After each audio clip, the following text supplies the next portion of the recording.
आचार्य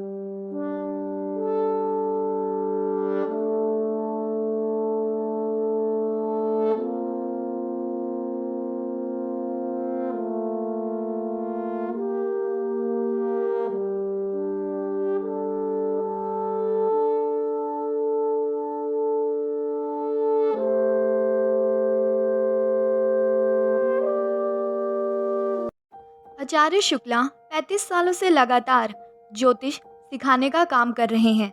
आचार्य जी के बात करने का तरीका स्वीटनेस और सरलता के साथ ज्योतिष की प्रस्तुतिकरण मनमोहक है। इनके द्वारा सिखाए हुए ज्योतिषी देश विदेश में फैले हुए हैं। ज्योतिष के क्षेत्र में आचार्य शुक्ला जी की रिसर्च सराहनीय है। प्रस्तुत है आचार्य शुक्ला जी की ज्योतिष क्लास। इसी के साथ आपसे अनुरोध है कि अगर आप इस चैनल पर नए हैं तो सब्सक्राइब कीजिए, लाइक कीजिए और शेयर कीजिए। दोस्तों, आज हम चर्चा करेंगे मिथुन लगन की कुंडली में चंद्रदेव कैसा रिजल्ट देते हैं। जैसा कि आप लोगों को दिखाई दे रहा है कि लगन में जो है 3 नंबर लिखा हुआ है, इसका मतलब है कि मिथुन लगन की कुंडली हुई। तो सबसे पहले जानते हैं कि मिथुन लगन वाले लोग होते कैसे हैं। दोस्तों, ये बात आपको मैं बताना चाहूँगा कि इसका जो लॉर्डशिप मिलता है वो मरकरी को मिलता है, बुधदेव को मिलता है। बुधदेव को हर एक लगन की कुंडली में 2 घर का जो है लॉर्डशिप मिलता है। एक है जेमिनी, जिसको मिथुन लगन के नाम से जानते हैं, और दूसरा है वर्गो, जिसको कन्या लगन के नाम से जानते हैं। ये 2 राशियाँ जो हैं उसकी भी लॉर्डशिप जो है बुधदेव को मिलती है। लेकिन इन दोनों में बहुत ज़्यादा अंतर है, ये मैं आपको बताना चाहूँगा। आप इसको अपने दिमाग में बिठा लीजिए, क्योंकि अगर आप ज्योतिष सीख रहे हो तब भी आपको जानकारी होनी चाहिए, और अगर आप अपनी कुंडली देख रहे हो तब भी आपको जानकारी होनी चाहिए। ये इन दोनों में बुधदेव को लॉर्डशिप तो मिलती है, लेकिन दोनों के रिजल्ट में जमीन आसमान का अंतर होता है। दोस्तों, होता क्या है कि मान लीजिए कि एक आदमी कोई खड़ा हुआ है, तो उसके जो बैक साइड में जो कुछ भी हो रहा है ना, वो मिथुन माना जाएगा। मैं आपको समझाने के लिए बता रहा हूँ। और जो आगे जो कुछ भी हो रहा है ना उसको कन्या लगन माना जाएगा। मतलब दोनों में बहुत अंतर है। आपको समझाने के लिए कह रहा हूँ कि मिथुन लगन वाले जितने भी लोग होते हैं ये हड़बड़िया टाइप के होते हैं। थोड़ा सा इनकी जो हरकतें होती है ना वो बचकानी टाइप की होती है। जबकि वर्गो वाले जितने भी हैं, कन्या राशि वाले, ये बहुत ही समझदार और फूंक फूंक के कदम रखने वाले होते हैं। इन्हीं समझदारी में, शार्पनेस में, इंटेलिजेंस में, दोनों में जमीन आसमान का अंतर होता है। कहने का मतलब है ना, इसको आप एक प्रकार से डार्कनेस मान सकते हो। अगर कोई व्यक्ति खड़ा हुआ है, उसके पीछे क्या हो रहा है वो उतना ध्यान नहीं दे पाएगा, जबकि उसी व्यक्ति के आगे जो कुछ हो रहा है ना बहुत अच्छा ध्यान दे लेगा। तो आप मान सकते हो कि मेरे कहने का मतलब है, आप इसको समझ रहे हो ना, कि एक आदमी खड़ा हुआ है तो उसके पीछे क्या हो रहा है उतना अच्छी तरह से उसको नहीं मालूम है, जितनी अच्छी तरह से वो आगे उसके क्या हो रहा है वो देख पा रहा है। मेरे कहने का मतलब ये है, मिथुन लगन को आप डार्क साइड मान सकते हो, कन्या लगन को आप जो है रोशनी वाला मान सकते हो। बस कहने का मतलब ये है, केवल इतना आपको समझना है बस। चलो, आपको समझाने के लिए एक उदाहरण देता हूँ। मान लीजिए कोई बच्चा है 5-7 साल का, 10-12 साल पकड़ लो आप, जो आपका दिल करे। उसकी जो एक प्रकार से सोचने समझने की या काम करने की क्षमता है ना, वो मिथुन की मान लो। तो फिर वही बच्चा जब बड़ा होकर के 35-40 साल का हो जाए और उसकी जो सोचने समझने की शक्ति है या फिर उसके जो काम करने की क्षमता है वो जो रहेगी ना, वो कन्या लगन मानी जाएगी। इन्हीं दोनों में अंतर है। मिथुन लगन में बुधदेव का रिजल्ट दूसरे टाइप का है, जबकि कन्या लगन में दूसरे टाइप का है। ये बात आपको हमेशा दिमाग में लगा के रखनी है। ऐसा नहीं है कि बुधदेव मालिक है, इसके लॉर्डशिप मिली हुई है उनको, तो आप कन्या लगन की तरह सेम प्रोडक्शन कर दो। ऐसे नहीं करनी है। आपको ये मान के चलना है कि मिथुन लगन वाले जितने भी लोग होते हैं हड़बड़िया होते हैं। इनकी सोचने समझने की जो शक्ति है वो वर्गों वालों से कम होती है। ये किसी भी काम को बच्चों की तरह हड़बड़ा के कर लेते हैं, जबकि वर्गों वाले जितने भी हैं ना, कन्या लगन वाले, वो सोच समझ के फूंक फूंक के कदम रखते हैं। यही वजह है कि अगर आप देखोगे तो जेमिनी वाले से वर्गों वाले ज़्यादा समझदार, ज़्यादा इंटेलिजेंट, ज़्यादा शार्पनेस उनके अंदर मिलती है, जबकि मिथुन वालों के अंदर इतनी नहीं मिलती। ये तो हो गई मिथुन लगन वालों के बारे में जानकारी।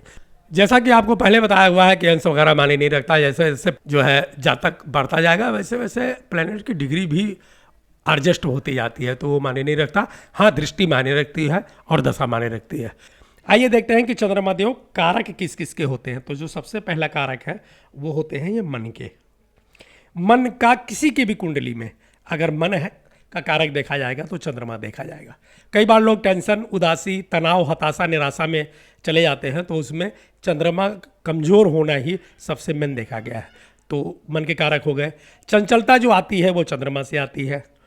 पानी के भी कारक माने गए हैं। सिल्वर जो होता है, जो चांदी होती है, उसका मेन कारक इन्हीं को माना गया है।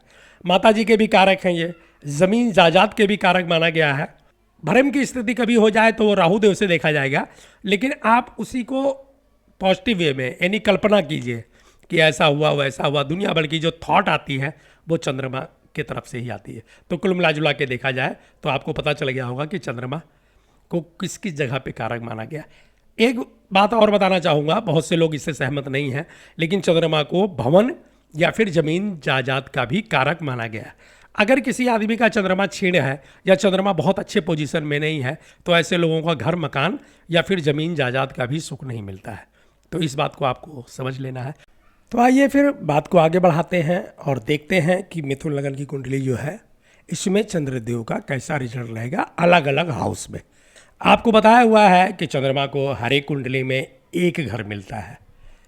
जो 4 नंबर की राशि होती है, कर्क राशि, वही मिलती है, और चंद्रदेव उसके लाड बनते हैं, यानी मालिक बनते हैं।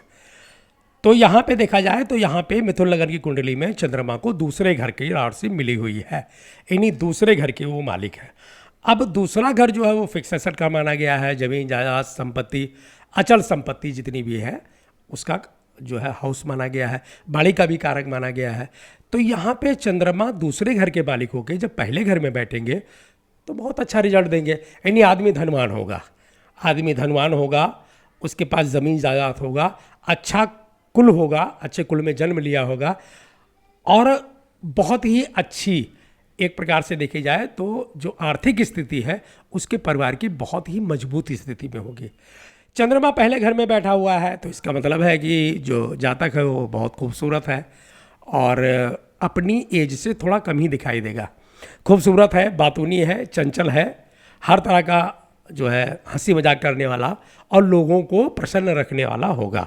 अब चूंकि चंद्रमा लगन में है तो 7वीं दृष्टि जा रही है 7वें घर में, तो ऐसे में जो उनका स्पाउस है, मतलब वाइफ है या फिर हस्बैंड है, अगर किसी महिला की कुंडली है तो हस्बैंड, अगर किसी पुरुष की कुंडली है तो वाइफ, बहुत ही खूबसूरत, पातूनी, हंसमुख, चंचल, पढ़ी लिखी और सौम्य घराने से संबंध रखने वाली मिलेगी। पहले घर में चंद्रमा का रिजल्ट बहुत अच्छा यहाँ पे जो है देखा जाता है। चंद्रमा जब पहले घर में बैठेगा दूसरे घर के लॉर्डशिप लेकर के, तो फिर एक और यहाँ पे स्पष्ट दिखाई देता है कि चंद्रमा जब भी लगन में बैठेगा और वो भी दूसरे घर का जो है लॉर्डशिप लेकर के, तो एक बात स्पष्ट रूप से कही जा सकती है कि ऐसे लोगों को अपने परिवार का, कुटुंब का और अपने खानदान का प्यार, दुलार और जो है खूब अच्छी तरह से मिलेगा इनको। मतलब ये अपने फैमिली के एक प्रकार से प्यारे, दुलारे, हर तरह से इनको सपोर्ट करने वाली जो फैमिली है वो मिलेगी। यहाँ पे देखा जाए तो चंद्रमा का रिजल्ट कुल मिला जुला के देखा जाए तो बहुत ही अच्छा ही माना जाएगा, मतलब परफेक्ट माना जाएगा। दूसरे घर में चंद्रमा को अगर देखें कि क्या रिजल्ट मिलेगा, तो दोस्तों यहाँ पर मतलब दूसरा घर ही चंद्रदेव को मिला हुआ है और चंद्रमा वहाँ अपने घर में जब स्वराशि का बैठेंगे तो क्या पूछना, बहुत अच्छी तरह से रिजल्ट देंगे हर चीज़ में। 2-3 बातें तो स्पष्ट रूप से बिल्कुल आप आंख बंद करके प्रोटेक्शन कर सकते हो कि ऐसे लोगों के पास फिक्स एसेट बहुत होगा। मतलब वो ऐसे मानिए कि मुंह में चांदी का चम्मच लेके ही पैदा होते हैं। खानदान बहुत अच्छा होगा, जहाँ पे उनका जन्म हो रहा है वहाँ पे घर, मकान, भवन, ज़मीन, जायदाद और फिक्स एसेट उनको विरासत में ही मिलेगी। ये एक प्रकार से देखा जाए तो समाज में अच्छे रुतबे वाले परिवार में इनका जन्म होगा। इनके पास धन संपत्ति जो कुछ है वो वसीयत में ही, यानी विरासत में ही मिल जाएगी। जिस घर में जन्म लेंगे वो घर सुदृढ़वान और एक प्रकार से देखा जाए तो आर्थिक दृष्टि से शक्तिशाली होगा। एक तो पहला रिजल्ट ये हो गया। अगर किसी वजह से मान लीजिए कि थोड़ा सा कमजोरी है तो भी यहाँ कुछ देखने की ज़रूरत नहीं है। चंद्रमा की अगर यही पोजीशन है तो ऐसे लोग अपने लाइफ में बहुत पैसा कमाते हैं और अचल संपत्ति बनाते हैं। वो जैसे प्रॉपर्टी हो गई, लैंड हो गया, मकान हो गया, भूम हो गई, भवन हो गया, सब कुछ ही अपने दम पे बना करके और बहुत जल्दी ही दिन दूनी रात चौगनी की जो है तरक्की करते हैं और हर तरह का जो है सफलता इनको अपने जीवन में मिलती है। साथ ही दृष्टि जाएगी सीधा 8वें घर पे।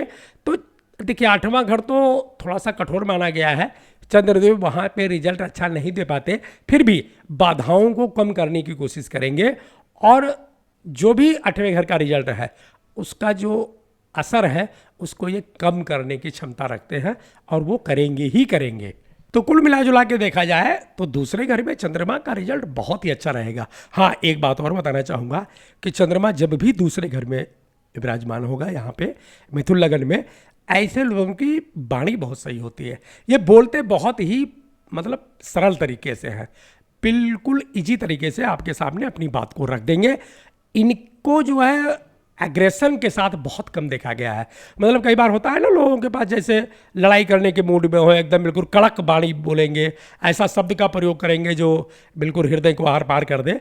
लेकिन जब ये पोजीशन आ जाएगी कि चंद्रमा दूसरे घर में बैठ जाए तो ऐसे लोग बड़ी से बड़ी बातें भी, वो आप कह सकते हो ना कि जोर का झटका धीरे से लगे, ऐसा बोलेंगे वो। मतलब बड़ी से बड़ी बात भी जो है बहुत ईजी तरीके से कह देंगे और आपको बुरा भी नहीं लगेगा। वाणी इनकी जो है बहुत ही सरल हो जाती है और अपने वाणी के द्वारा ये बहुत अच्छे अच्छे काम, जो बिगड़ा हुआ काम है, यानी बहुत सी बिगड़ी हुई बातों को ये बना लेते हैं, अपना काम जो है निकाल लेते हैं वाणी के द्वारा। तो कुल मिला जुला के देखा जाए तो दूसरे घर का रिजल्ट जो है परफेक्ट माना जाएगा। आइए देखते हैं कि तीसरे घर में कैसा रिजल्ट मिलता है। देखिए तीसरे घर में चंद्रमा का रिजल्ट बहुत अच्छा नहीं माना जाएगा दोस्तों, क्योंकि ये पराक्रम और साहस वीरता का घर होता है और चंद्रमा जो है इनके कारक नहीं माने गए हैं। और दूसरी बात यह है कि यहाँ पे सूर्य की जो है राशि है, तो सूर्य का घर है ये, इसमें चंद्रमा के भले ही उनके मित्र प्लेनेट हैं, लेकिन तीसरे घर का रिजल्ट चंद्रमा कहीं भी कभी भी बहुत अच्छा जो है उसका रिजल्ट नहीं दे पाते हैं, क्योंकि ये पराक्रम, संघर्ष, मेहनत, इन सब चीज़ों का घर है और चंद्रमा एक प्रकार से बड़े नाजुक प्लेनेट माने गए हैं। तो यहाँ पे चंद्रमा का जो असर है वो बहुत ज़्यादा नहीं मिलेगा। हाँ, मिलेगा, जो भी मिलेगा असर उनको, वो थोड़ा मेहनत, परिश्रम और संघर्ष करके तब मिलेगा। खासकर देखा जाए तो यात्राओं में संघर्ष, भाई बहन से प्यार तो मिलेगा, लेकिन जो है आर्थिक दृष्टि से देखा जाए या फिर पारिवारिक दृष्टि से देखा जाए तो यहाँ पे चंद्रमा का रिजल्ट बहुत अच्छा नहीं मिलेगा। मिलेगा, आप ऐसा मत कहिए कि चंद्रमा का रिजल्ट अच्छा नहीं मिलेगा। सूर्य की राशि है, बैठेंगे साथ में तो कोशिश करेंगे अच्छा करने की, लेकिन तीसरे घर में ज़्यादातर देखा गया है, जब भी तीसरे घर में ऐसे पोजीशन में चंद्रदेव को देखा गया तो देखा गया है कि वो न्यूट्रल की स्थिति में हो जाते हैं। मतलब ना बुरा तो करते ही नहीं है, लेकिन अच्छा भी जो है उनका रिजल्ट जो है नहीं मिल पाता है। पता नहीं वो दे नहीं पाते या सूर्य की राशि होने के नाते, क्योंकि वो थोड़ा सा वो फायरी प्लेनेट है तो उस वजह से। लेकिन यहाँ पे चंद्रदेव के रिजल्ट में कमी देखी गई है। फिर भी भाई बहन का प्यार मिलेगा, मित्रों का सपोर्ट मिलेगा, करियर बिजनेस में सफलता मिलेगी। थोड़ा मेहनत करने के बाद, संघर्ष करने के बाद, परिश्रम करेंगे तो सभी कार्यों में सफलता मिलेगी। हाँ, इजली तरीके से बैठ करके अगर आप चाहो कि इच्छा पूर्ति हो जाए तो ऐसा तीसरे घर में संभव नहीं होता। आइए देखते हैं चौथे घर में कैसा रिजल्ट मिलेगा। चौथे घर के अंदर चंद्रमा जब बैठेंगे तो यह है तो मरकरी की राशि 6 नंबर वर्गो राशि में बैठेंगे। यहाँ पे चंद्रमा बहुत अच्छा रिजल्ट देंगे दोस्तों। इसमें कई बार आपको मतभेद नजर आएगा कई विद्वानों के बीच में, लेकिन आपको एक बात स्पष्ट रूप से बताना चाहूँगा कि चंद्रमा का जो है चौथा घर माना गया है। चौथा घर जो 4th हाउस होता है उसके कारक के रूप में चंद्रमा को माना गया है। जो भी जातक हैं जिनकी कुंडली में चंद्रमा 4th हाउस में बैठते हैं, ऐसे लोगों को ज़मीन, जायदाद, भवन, ये सब इनको विरासत में ही मिल जाती है। अगर नहीं भी होती है तो ये आगे चल के अपनी मेहनत के द्वारा और उसको बना लेते हैं। कुल मिला जुला के देखा जाए तो चौथे घर में चंद्रमा रिजल्ट ये देगा। ऐसे लोगों के पास भूम, भवन, घर तो 2-2 होंगे कम से कम, वाहन जो है लग्जरी होगा, जमीन जायदाद भी बहुत होगा, माता का सुख होगा, फिक्स एसेट बहुत होगी। चौथे घर में चंद्रमा जब भी आए तब आप समझ लीजिएगा कि एक ये उच्च श्रेणी का आदमी है, यानी अपर श्रेणी का आदमी है। मीडियम या फिर लोअर जो नीचे वाली श्रेणी है उसमें गिनती मत कीजिएगा।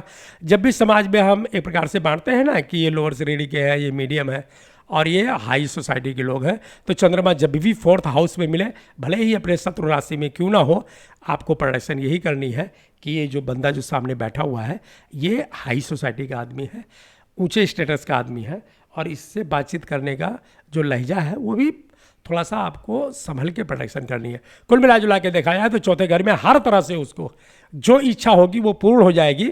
और बंदा तो है ही ऊंचे स्टेटस का, भवन, जमीन जायदाद, पैसा, कैरियर, यहाँ पे सब कुछ बहुत परफेक्ट मिलेगा। ज़्यादातर देखा गया है कि चौथे घर में जब भी चंद्रमा बैठता है ऐसे लोग बड़े बड़े बिजनेस लाइन में होते हैं, खासकर पानी से रिलेटेड जो भी बिजनेस है, समुद्र से इंपोर्ट एक्सपोर्ट का बिजनेस हो गया, कई बार डेयरी प्रोडक्ट में भी लगे मिलते हैं, मिल्क वगैरह का जो काम है वो भी चंद्रमा से ही देखा जाता है। पानी के व्यवसाय में लगे मिलते हैं। आप लोग जानते ही हो कि आप लोगों को पता है कि आजकल कहीं भी आप जाइए तो बोतलों में जो है पानी मिलता है। कहने को तो बड़ा बहुत छोटा काम है, लेकिन आपको पता नहीं, मतलब मैं ऐसे ही आपको बता रहा हूँ, ये अरबों का काम होता है जो पानी का व्यवसाय होता है।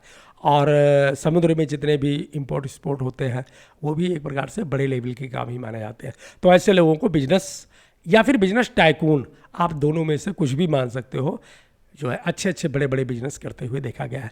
चौथे घर में जब भी आपको किसी की कुंडली में चंद्रमा बैठे मिले तो आपको समझ जाना है कि यहाँ पे चंद्रमा देव बहुत अच्छा रिजल्ट देखते हैं। चंद्रमा देव बहुत ही अच्छा रिजल्ट देते हैं। आइए जानते हैं कि पांचवें घर में चंद्रमा कैसा रिजल्ट देंगे। पांचवें घर में चंद्रमा का रिजल्ट अच्छा नहीं देखा गया है दोस्तों। यहाँ पे देखा गया है कि ऐसे लोगों की पढ़ाई बाधित हो जाती है। मैं मिथुन लगन की बात कर रहा हूँ, मिथुन लगन की कुंडली में आप हर जगह ऐसा ही प्रदर्शन मत करना।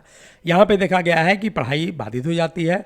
पढ़ाई को लेकर के मतलब बचपन से ही इनको थोड़ा संघर्ष वाली स्थिति बन जाती है। बहुत ज़्यादा पढ़ लिख नहीं पाते हैं ऐसे लोग। खासकर चंद्रमा की अगर दशा या अंतर्दशा हो तो रिजल्ट बिल्कुल ख़राब हो जाता है। प्लानिंग इनकी गड़बड़ हो जाती है। अगर कहीं ये भूल चूक से इन्वेस्टमेंट में काम करने लगे, बैंकिंग या शेयर मार्केट में काम करने लगे तो पैसा तो बिल्कुल ही डूब जाता है, मतलब जीरो हो जाता है, तो कुछ भी नहीं निकलता। ऐसे लोगों को मेहनत बहुत करनी पड़ती है, संघर्ष करना पड़ता है, योग्यता के हिसाब से इनको जो है लाभ नहीं हो पाता। तो पांचवें घर में अगर देखा जाए, शॉर्टकट में अगर आपको बताना चाहूँ तो कैरियर, बिजनेस, प्लानिंग, हर एक चीज़ से अगर देखा जाए तो चंद्रमा देव का रिजल्ट यहाँ पे अच्छा नहीं माना गया है। आइए देखते हैं कि छठवें घर में कैसा रिजल्ट मिलता है। छठवें घर में चंद्रमा का रिजल्ट सबसे खराब रिजल्ट यहीं पे माना जाएगा। दोस्तों एक बात आपको बताना चाहूँगा, किसी भी लगन की कुंडली क्यों ना हो, चंद्रमा अगर छठवें घर में फंसता है तो इसका मतलब है कि व्यक्ति जो है वो धोखेबाज होता है। ऐसे लोगों के ऊपर कभी भी विश्वास नहीं करना चाहिए। आंख बंद करके तो बिल्कुल विश्वास नहीं करना चाहिए। इनके नेचर में धोखा देना आ जाता है। ये लोग अपने जुबान के पक्के नहीं होते, कच्चे होते हैं, खासकर महिलाओं को लेकर के। तो ऐसे लोगों का एक तो ये रिजल्ट हो गया है कि ये लोग धोखेबाज होते हैं, झूठे होते हैं। यहाँ पे जो है चंद्रमा सबसे पीड़ित अवस्था में माना जाएगा, मतलब सेहत एकदम खराब रखेगा। खासकर जो है पेट वगैरह को लेकर के तो दिक्कत पूरे जीवन भर लगा रहता है, उसमें कभी सुधार नहीं आता। धन संपत्ति भी यहाँ पे जो है उसका भी नुकसान होता रहता है। गेन में कमी आती है, लाभ हो नहीं पाता। कई बार आदमी जो है जॉबलेस भी हो जाता है अगर चंद्रमा की दशा या अंतर्दशा आएगी। शत्रु इतने हो जाते हैं कि घर से बाहर कदम रखते ही चार लोग बुरा भला कहने लगेंगे। ऐसी भी स्थिति आ जाती है अगर चंद्रमा के महादशा या अंतर्दशा चल रही हो तो। कुल मिला जुला के देखा जाए तो यहाँ पे शत्रुता बहुत भारी पड़ेगी, मुकदमे में हार हो जाएगी, बीमारी लगी रहेगी, कर्जा हो जाएगा, लोन हो जाएगा, बीमारी लगी रहेगी। अपने जो सबसे खास लोग हैं वो भी पराये हो जाएंगे, दुश्मन बन जाएंगे और जो है हर प्रकार से आपको नीचा दिखाने की कोशिश करेंगे। तो छठवें घर में अगर देखा जाए तो चंद्रमा का रिजल्ट सबसे खराब रिजल्ट मिलता है। अगर किसी माता या बहन की कुंडली है तो फिर और ही विकट यहाँ पे जो है रिजल्ट मिलता है। यहाँ पे क्या होता है कि उनको सेहत को लेकर के बहुत ही मतलब डॉक्टर के चक्कर लगाने पड़ते हैं। तो चंद्रमा का अगर रिजल्ट देखा जाए छठवें घर में तो सबसे गंदा रिजल्ट चंद्रमा यहीं पे देता है। आइए देखते हैं कि सातवें घर में चंद्रमा कैसा रिजल्ट देगा। परफेक्ट रिजल्ट मिलेगा दोस्तों। सातवें घर में चंद्रमा आ जाएंगे तो आप मित्र राशि में आ गए और क्या पूछना, यानी जो आपका पार्टनर है, मतलब चाहे वाइफ चाहे हस्बैंड, एकदम परफेक्ट, सौम्य, पढ़ा लिखा, समृद्धवान, शक्तिवान, सोचने वाला, यानी बिल्कुल ऐसा कि कल्पना से थोड़ा सा आगे ही आपको मिलेगा। मतलब जब आपकी शादी होगी तो ये एक बात तो निश्चित है कि आपकी पत्नी या पति वो बहुत ही अच्छा, जो दाम्पत्य जीवन है एकदम खुशहाल, बिजनेस सहयोगी को लेकर के एकदम बिल्कुल आपके हर तरह से सपोर्ट करने वाले, जॉब बिजनेस में हर तरह से आपको तरक्की, प्रमोशन, अगर आपके बॉस है तो वो आपको खूब सपोर्ट करेंगे। यानी सातवें घर में अगर चंद्रमा देव इस पोजीशन में बैठे हैं तो कैरियर, बिजनेस, दाम्पत्य जीवन, फ्रेंड सर्कल, पैसा, रुपया, भवन भूम वाहन, हर चीज़ में आपकी इच्छा पूर्ति हो जाएगी। इससे तो परफेक्ट, इससे तो ज़्यादा अच्छा रिजल्ट और कहीं मिल ही नहीं सकता। यहाँ पर तो सबसे अच्छा रिजल्ट चंद्रमा का मिलेगा आपको। यहाँ पे तो आंख बंद करके प्रेडिक्शन कर देना है, क्योंकि चंद्रमा की ये पोजीशन बहुत ही अच्छी है। ऐसे लोग एक प्रकार से अपने काम में, अपने व्यवसाय में, अपने बिजनेस में बुलंदियों पे चले जाते हैं। तो यहाँ पे तो कुछ भी निगेटिव आपको नहीं देखना है। जो कुछ भी आपको जवाब देना पड़े वो सब हाँ हाँ हाँ हाँ बोलते हुए चले जाना, और चंद्रमा यहाँ पे बहुत अच्छा रिजल्ट देंगे। दोस्तों आइए देखते हैं कि 8वें घर में चंद्रमा का कैसा रिजल्ट रहेगा। 8वें घर में चंद्रमा का रिजल्ट दोस्तों बहुत ही खराब मिलेगा। यहाँ पे अब मैं खुल के नहीं बोलूँगा, लेकिन आपको एक बात बताता चलूँ कि ऐसे लोग एकदम पैसे पैसे को मोहताज हो जाएंगे अगर चंद्रमा की दशा आ गई तो। कैरियर उनका एकदम डूब जाता है, ख़त्म हो जाता है। अगर बिजनेस करेंगे तो एकदम जीरो हो जाएगा। सब कुछ यहाँ पे बीमारी लगी रहेगी, शत्रुता हो जाएगी। 6वें घर में जो रिजल्ट मिलता है ना, सेम 8वें घर में मिलता है। वहाँ पे टेम्परेरी है, यहाँ पे परमानेंट हो जाएगा। तो आप ये जान सकते हो कि यहाँ पे 8वें घर में चंद्रमा का रिजल्ट बिल्कुल ख़राब मिलेगा।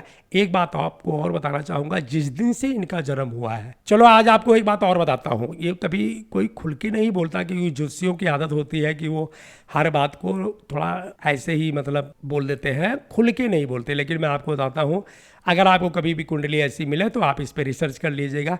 जब से ऐसे जातक का जन्म हुआ है जिनका मिथुन लगन हो और चंद्रमा 8वें घर में बैठा हो, तो आप देखोगे कि इनके जन्म के बाद से ही इनकी माँ की जो है स्वास्थ्य, जो है तबीयत, स्वास्थ्य मान लीजिए आप, खराब रहने लग जाएगा। कोई ना कोई बीमारी उनको लग जाएगी और पूरे जीवन वो ठीक नहीं होगी। खासकर देखा जाए तो कई बार थायराइड हो जाता है, कई बार माता जी को पथरी हो जाती है, कई बार लीवर खराब हो जाता है, कई बार मतलब आप देखोगे तो कमर का या पेट का या कमर के नीचे का हिस्से में बीमारी लगी रहती है। एक प्रकार से ये सूचक है कि ऐसे जातक जब भी जिन मिथुन लगन हो और जो है चंद्रमा 8वें घर में हो, इनके माता जी को लेकर के थोड़ी सी दिक्कत या परेशानी का सामना करना पड़ता है। बाकी 6वें घर का रिजल्ट मिलेगा। यहाँ पे चंद्रमा बहुत गड़बड़ रिजल्ट देता है, अच्छा रिजल्ट नहीं देता है। लेकिन इसका मतलब ये नहीं हुआ कि चंद्रमा ठीक ही नहीं होगा। अगर आप ठीक से रिमेडी करोगे, उपाय करोगे, तो फिर चंद्रमा अच्छा रिजल्ट दे सकता है। आइए देखते हैं 9वें घर में कैसा रिजल्ट मिलेगा। 9वें घर में चंद्रमा जब भी बैठते हैं बहुत अच्छा माना गया है। ये आदमी लकी हो जाता है, किस्मत साथ देती है, पिता का सुख मिलता है, व्यवसाय में तरक्की होती है, करियर बिजनेस सब कुछ ठीक ठाक रहता है। लेकिन दोस्तों मिथुन लगन की कुंडली में चंद्रमा जब भी 9वें भाव पे बैठेगा, यहाँ पे स्थिति थोड़ी अलग तरह की होती है। ये 9वां घर जो है वो शनिदेव का घर है, और शनिदेव बहुत कठोर प्लेनेट माने गए हैं। चंद्रमा शनिदेव के घर में यहाँ पे 9th हाउस पे कैसा रिजल्ट देगा, ये सब कुछ शनिदेव के ऊपर डिपेंड करता है। यहाँ पे चंद्रमा न्यूट्रल पोजीशन में रहेगा, ना अच्छा देगा ना बुरा देगा। आप ऐसे मान के चल सकते हो कि 9th हाउस का जब भी आप प्रेडिक्शन करोगे तो शनिदेव का जो है कहाँ पे बैठे हुए हैं और कैसा रिजल्ट दे रहे हैं, उनकी विवेचना करने के बाद में ही चंद्रमा की विवेचना करिएगा। अन्यथा अगर आपको लगता है कि नहीं फिर यहाँ पे शनिदेव का रिजल्ट नहीं देखना है, तो फिर आप चंद्रमा को यहाँ पे न्यूट्रल मान लीजिएगा। मतलब ना अच्छा देंगे ना बुरा देंगे। कई बार आप लोगों को बताया गया है कि चंद्रमा जो है 9th हाउस में बहुत अच्छा रिजल्ट देता है, लेकिन आप यहाँ पे मिथुन लगन में वैसा रिजल्ट मत मानिएगा, क्योंकि ये शनिदेव का घर है और शनिदेव के सामने, शनिदेव के घर में चंद्रमा अपना रिजल्ट दे नहीं पाते हैं, क्योंकि शनिदेव को बहुत ही एक प्रकार से कठोर प्लैनेट माना गया है। तो आप यहाँ मान करके चलिए। अगर कुल मिला जुला के देखा जाए तो यहाँ पे मैं तो चंद्रमा को न्यूट्रल मानूंगा, ना ही अच्छा रिजल्ट देंगे और ना ही बुरा रिजल्ट देंगे। यहाँ पे केवल बैठे हुए हैं तो बस बैठे ही रहेंगे, इनसे कोई भी उम्मीद करना यहाँ पे एक प्रकार से बेईमानी ही हो जाएगी। तो 9th हाउस में यहाँ पे चंद्रमा को हम न्यूट्रल ही मान के चलेंगे। आइए देखते हैं कि 10वें घर में कैसा रिजल्ट मिलता है। 10वें घर में चंद्रमा का परफेक्ट रिजल्ट मिलेगा दोस्तों। 7वीं दृष्टि जा रही है सीधा 4th हाउस में, तो आप ये मान के चलिए कि लग्जरी जीवन होगा। बड़ी से बड़ी गाड़ी होगी, बड़ी से बड़ी कोठी होगी, मकान होगा, भूम होगी, भवन होगा, फिक्स एसेट होगी, परिवार का सुख होगा, कुटुंब का सुख होगा। तो वहाँ पे बहुत अच्छी पोजीशन है। ऐसे लोगों को देखा गया है कि ऐसे लोग 2-2 बिजनेस करते हैं, मतलब कई तरह के बिजनेस करते हैं और उनको हर सभी बिजनेस में उनको सफलता मिलती है। कुल मिला जुला के देखा जाए तो 10वें घर में दैनिक जीवन जो है, व्यवसाय, बिजनेस, कैरियर, सब कुछ यहाँ पे परफेक्ट रहेगा। ये अगर आपको इस पोजीशन में 10वें घर पे चंद्रमा विराजमान मिलते हैं तो आपको समझ लेना है कि जो आपके सामने जो जातक बैठा हुआ है ये हाई सोसाइटी का है और इनकी गिनती जो है मिलीनियर में हो सकती है। बहुत अच्छा व्यवसाय चलता है। ऐसे लोग ज़्यादातर व्यवसाय करते हुए ही देखे गए हैं। मतलब हाई सोसाइटी, हाई प्रोफाइल कुंडली ये बन जाती है। ऊंचे स्टेटस के लोग होते हैं ये, और इनका बिजनेस जो है दिन दुनी रात चौगनी के हिसाब से जो है ग्रोथ करता है और तरक्की होती चली जाती है। तो 10वें घर में जब भी चंद्रमा आपको मिले, रिजल्ट मिलेगा। इसमें कुछ आपको ना बोलना ही नहीं है।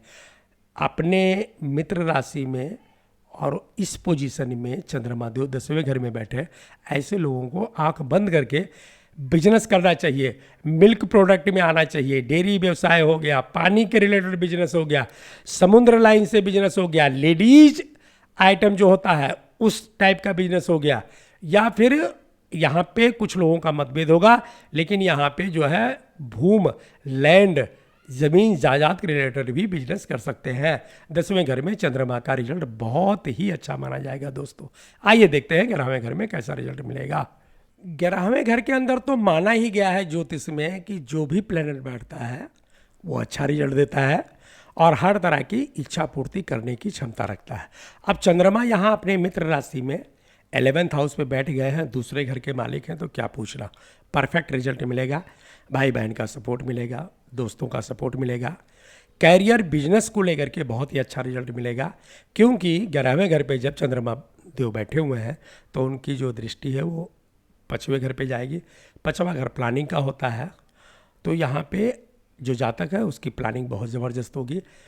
यहाँ पे उसके सभी जो भी कुछ भी वो सोचेगा उसके सारे काम बिल्कुल उसके प्लानिंग के हिसाब से होते जाएंगे। तो यहाँ पे बहुत अच्छा रिजल्ट है। 11वां घर जो होता है वो इच्छा पूर्ति का भी माना गया है, तो चंद्रमा देव यहाँ पे हर तरह से इच्छा पूर्ति करवाएंगे, खासकर भवन, भूमि, वाहन, लग्जरी जीवन और इन सब को लेकर के बहुत ही अच्छा रिजल्ट मिलेगा। 11वें घर में अगर चंद्रमा बैठे हैं तो आपको सब कुछ हाँ हाँ हाँ हाँ बोलते हुए चले जाना है। ऐसे लोगों को कभी भी चंद्रमा की महादशा या अंतर्दशा में नुकसान का सामना नहीं करना पड़ेगा। तो 11वें घर में चंद्रमा का रिजल्ट बहुत ही अच्छा माना जाएगा। 12वें घर में कुछ विद्वान ज्योतिषियों का मत है कि चंद्रमा यहाँ पे निगेटिव रिजल्ट देगा, क्योंकि 12वें घर को अच्छा घर नहीं मानते। लेकिन दोस्तों यहाँ पे चंद्रमा एक प्रकार से उनका उच्च का माना गया है। शुक्र देव के घर में चंद्रमा देव बैठे हुए हैं, तो यहाँ पे अगर आप देखोगे तो चंद्रमा का रिजल्ट अच्छा ही माना जाएगा। खास करके ऐसे लोग अगर विदेश में सेटलमेंट कर लें या विदेश से रिलेटेड किसी भी कंपनी में काम करें, या फिर फॉरेनर जो कुछ भी है, फॉरेनर से उनका जो है कांटेक्ट होना चाहिए, तो ऐसे लोगों को हर तरह से अच्छा लाभ मिलेगा। हाँ, अगर वो अपने जन्म स्थान में ही रह के और एक प्रकार से देसी बिजनेस ही करते हैं, पुअर एकदम बिल्कुल शुद्ध टाइप का देसी काम ही करते हैं, तो फिर वहाँ उनको चंद्रमा देव नुकसान थोड़ा बहुत करवाएंगे। कुल मिला जुला के देखा जाए तो 12वें घर में मिक्स रिजल्ट मिलता है, कभी अच्छा मिलता है और कभी निगेटिव मिलता है, बुरा मिलता है। तो दोस्तों ये था मिथुन लगन की कुंडली में चंद्रमा का रिजल्ट। मिलते हैं अगले क्लास में, तब तक के लिए नमस्कार।